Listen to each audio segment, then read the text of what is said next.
I'm sharing my story not to elicit pity. Everything that has happened is part of my life, and I certainly don't need sympathy.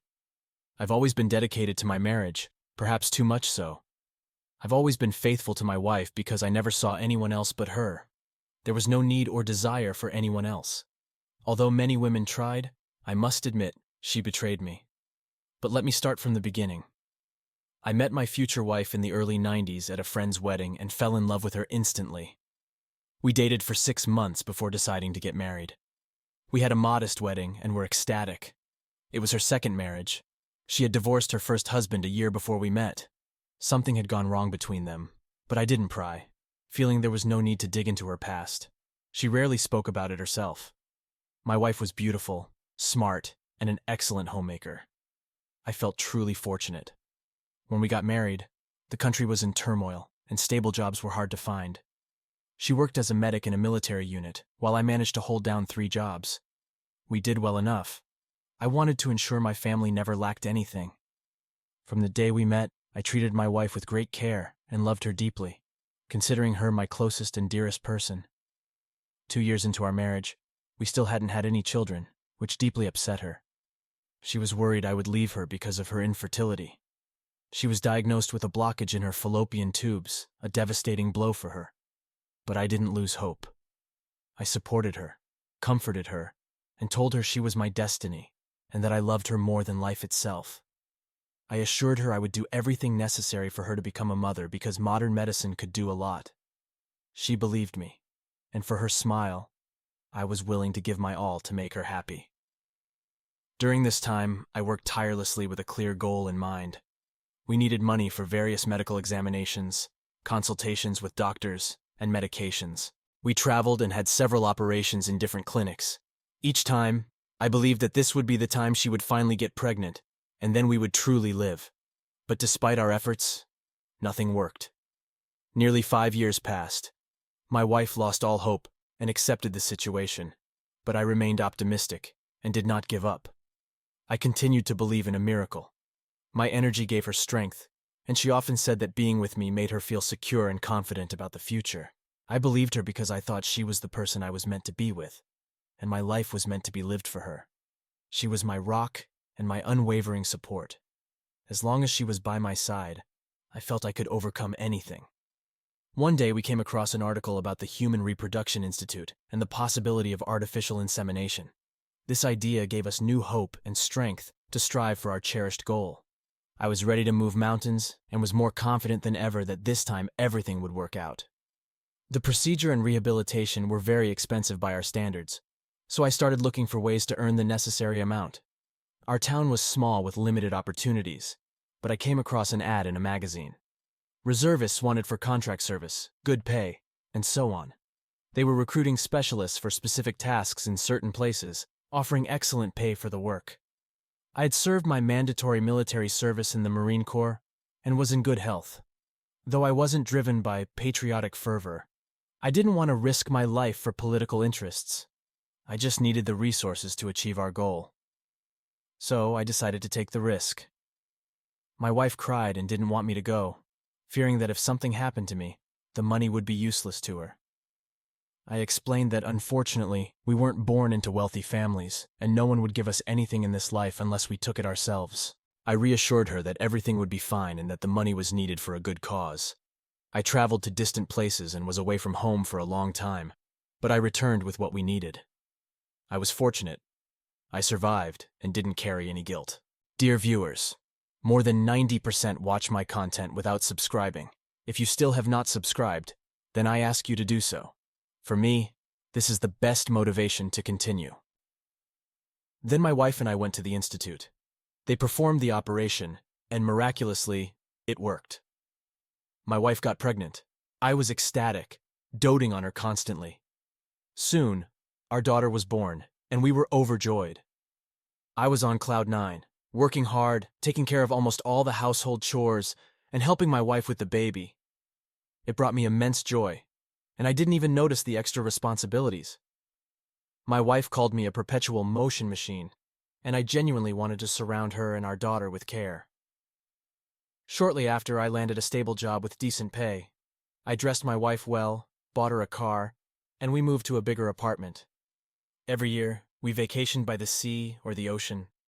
We spent all our free time together, and I always tried to come up with activities like nature walks, movies, skiing, ice skating, and more to keep my girls entertained. Looking back, I felt like we had finally struck gold and deserved this happiness. 14 years of our life together passed, and I thought it was a happy one. Our daughter was growing up. For me, family was always the top priority. Everything was for my loved ones. I never thought my life was mundane or monotonous. We never had any major fights, and out of respect for my wife, I avoided even small causes for her displeasure. If something bothered her, I was the first to compromise. I always paid attention to her as a woman. I can't recall a day when I didn't tell her how much I loved her or compliment her. Even when we lived modestly, I always found a way to surprise her with flowers, small gifts, and various trinkets, which she loved. In bed, everything was fine too. I wasn't conservative, and it seemed to me that we were completely open and trusting with each other. I tried to respond sensitively to all her interests, and in my opinion, everything was harmonious. She always said she was satisfied, and that I fulfilled all her needs. Regarding jealousy, I can say I was never jealous of her. She gave me no reason to be, even though she worked as a medic in a predominantly male military unit. Due to my job, I often went on long business trips, sometimes for 1.5 to 2 weeks. I always looked forward to coming home to my beloved, and she always welcomed me back with joy and excitement. Then one day, everything changed, like in a movie or a bad joke.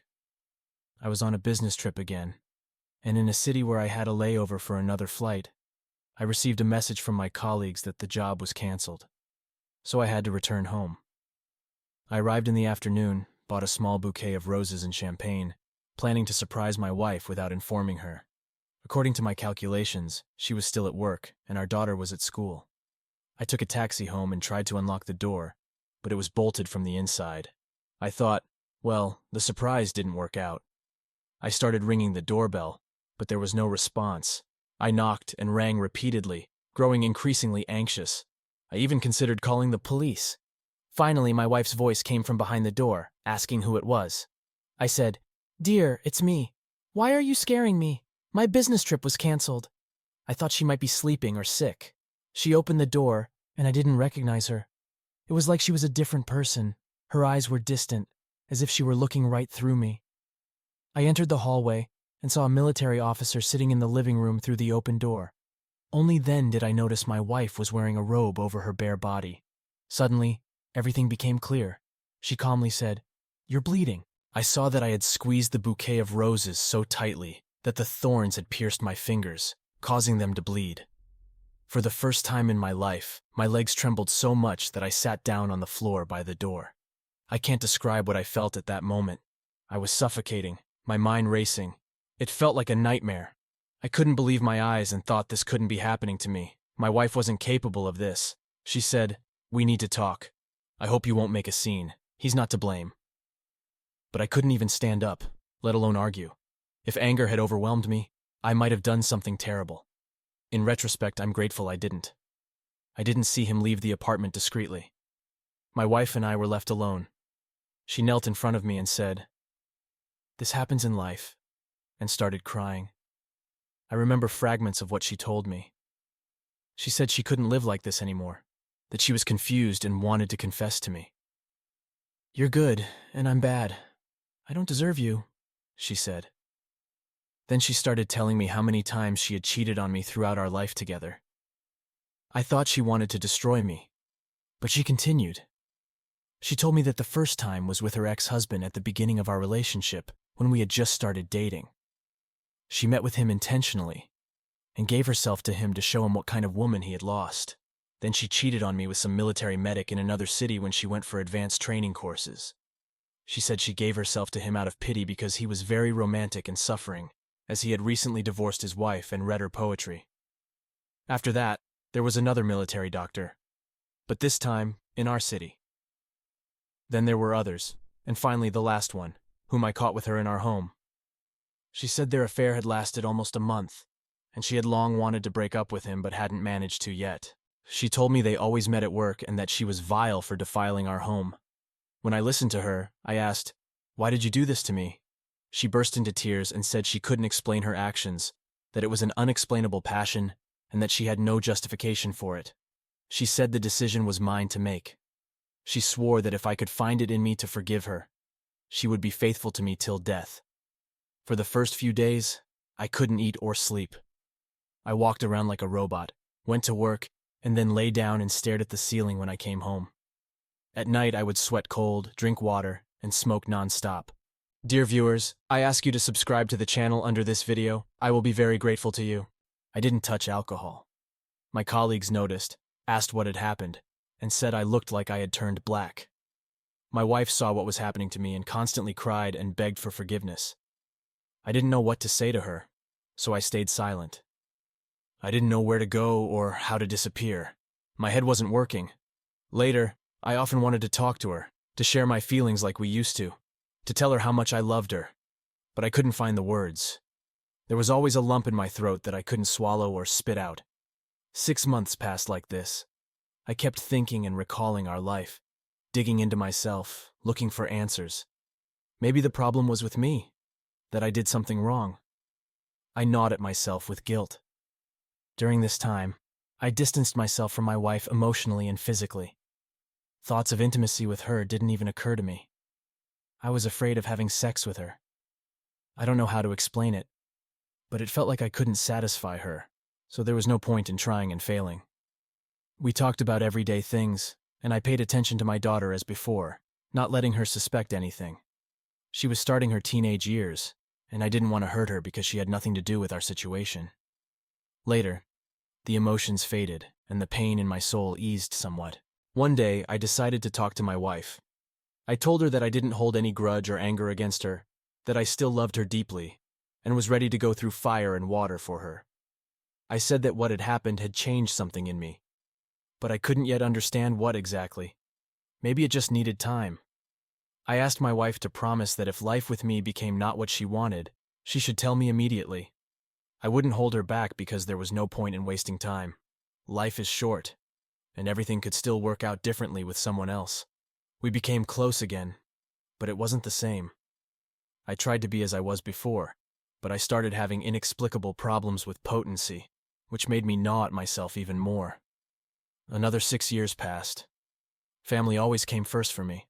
I stopped wondering if she was cheating on me. She was still beautiful, smart, a great homemaker, and a good mother. Yes, I forgave her. But something inside me broke. My soul felt empty, as if everything had been scorched. This poison had seeped into my bones. My unshakable bastion had collapsed like a house of cards, and the sense of novelty was gone. Over time, I became a different person. The true meaning of the word betrayal is that everything changes. I changed. I remembered with a smile the days when I wandered distant lands, earning money for my daughter's birth. Back then, my backpack had the phrase, "What doesn't kill us makes us stronger," written on it. Some time passed, and I suddenly stopped feeling the internal burden that had weighed me down for so long. It was strange. Really strange. I tried to understand what had prevented me from changing my life earlier. I don't know.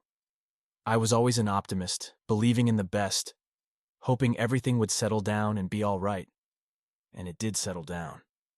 But something very important left my soul. The very thing that gave meaning to our marriage and motivated me to move forward. My foolish sense of responsibility dictated that I couldn't just leave because it would be a betrayal. But it happened. No, it wasn't betrayal. Suddenly and unexpectedly, my perspective on everything that had transpired changed. It was like awakening from a fog and realizing that I had been living a life that wasn't truly mine, completely foreign to my essence. My wife, sleeping beside me. I looked at her peaceful face and understood that she was now a stranger to me.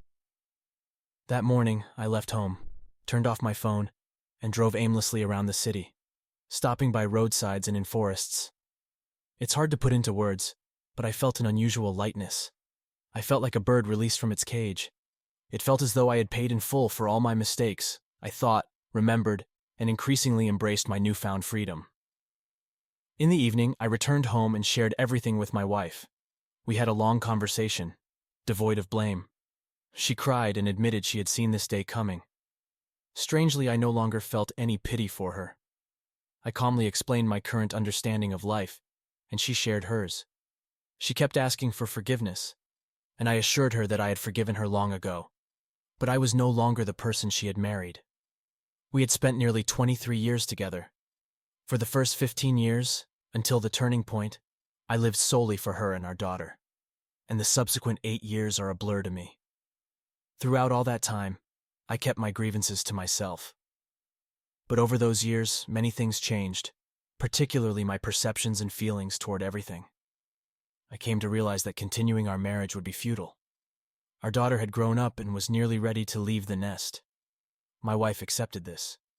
I believe she understood that our paths had diverged long ago, and we were simply drifting alongside each other out of habit. To be fair, there were good times in our life. When I was oblivious, nothing else mattered to me, and I was content. We proceeded with divorce proceedings, and I explained everything to our daughter, who was old enough to comprehend. We continue to see each other much more often than I see my ex-wife. Life moves forward, and the emptiness that echoed in my soul for so long has dissipated. I don't have a constant companion in my life now. I'm apprehensive and uninterested. Now I am certain that what doesn't immediately destroy us disables us in the long run.